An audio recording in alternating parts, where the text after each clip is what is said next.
जय सीताराम जी सभी को। नित्य विरह और नित्य मिलन।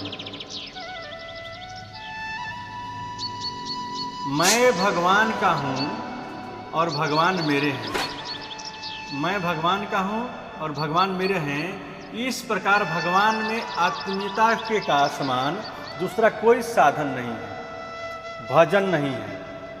आत्मीयता से आनंद धन भगवान को भी आनंद मिलता है। भगवान अपने आत्मीय जन को अपना सर्वस्व प्रदान कर देते हैं और भगवान उसको अपना अनंतरस प्रेम प्रदान करते हैं।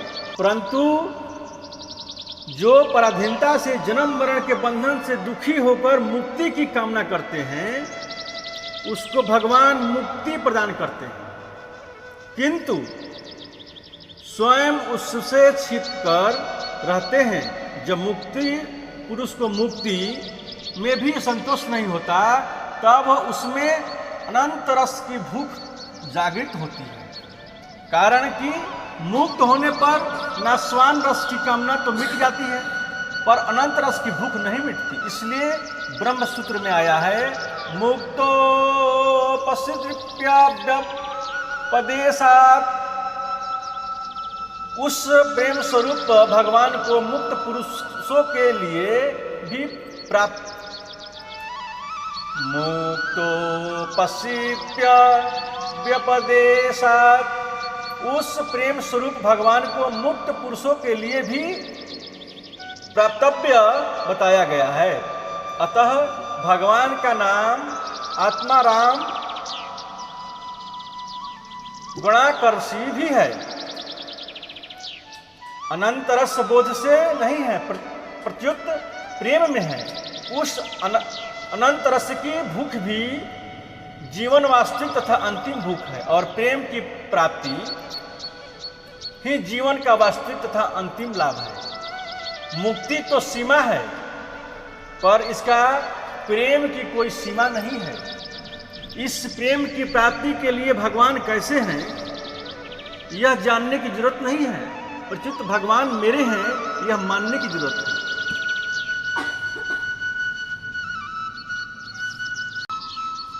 भगवान मेरे हैं यह आत्मीयता भक्त और भगवान दोनों का आनंद प्रदान करता है, अनंत रस प्रदान करती है। भगवान की किसी वस्तु का ज्ञान होने से केवल अज्ञान मिटता है, मिलता कुछ नहीं। परंतु वस्तु मेरी है इस तरह वस्तु में ममता होने से एक रस मिलता है। तात्पर्य है कि वस्तु के आकर्षण से में जो रस है वह रस वस्तु के ज्ञान में नहीं है।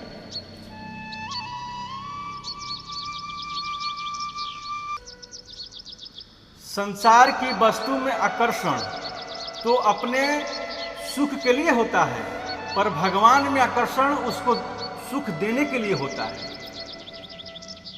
तत्सुखे सुखित्वम।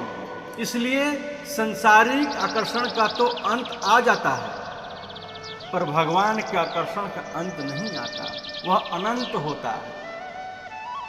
भोगेच्छा का कामना अंत होता है और मुमुक्षा अथवा जिज्ञासा की पूर्ति होती है, पर प्रेम पिपासा का न तो अंत होता है न पूर्ति होती है, प्रत्युत वह प्रतिक्षण बढ़ती ही रहती है। प्रेम को सदा अपने में प्रेम का अभाव ही दिखता है। जैसे धनी आदमी को सदा धन का अभाव ही दिखता है, ज्यों ज्यों धन बढ़ता है त्यों त्यों उसको धन की कमी मालूम होती है। वो चाहता है कि और अमीर बन जाए और अमीर बन जाए और अमीर बन जाए, उसकी तृप्ति ही नहीं होती है, उसको संतोष ही नहीं होता है।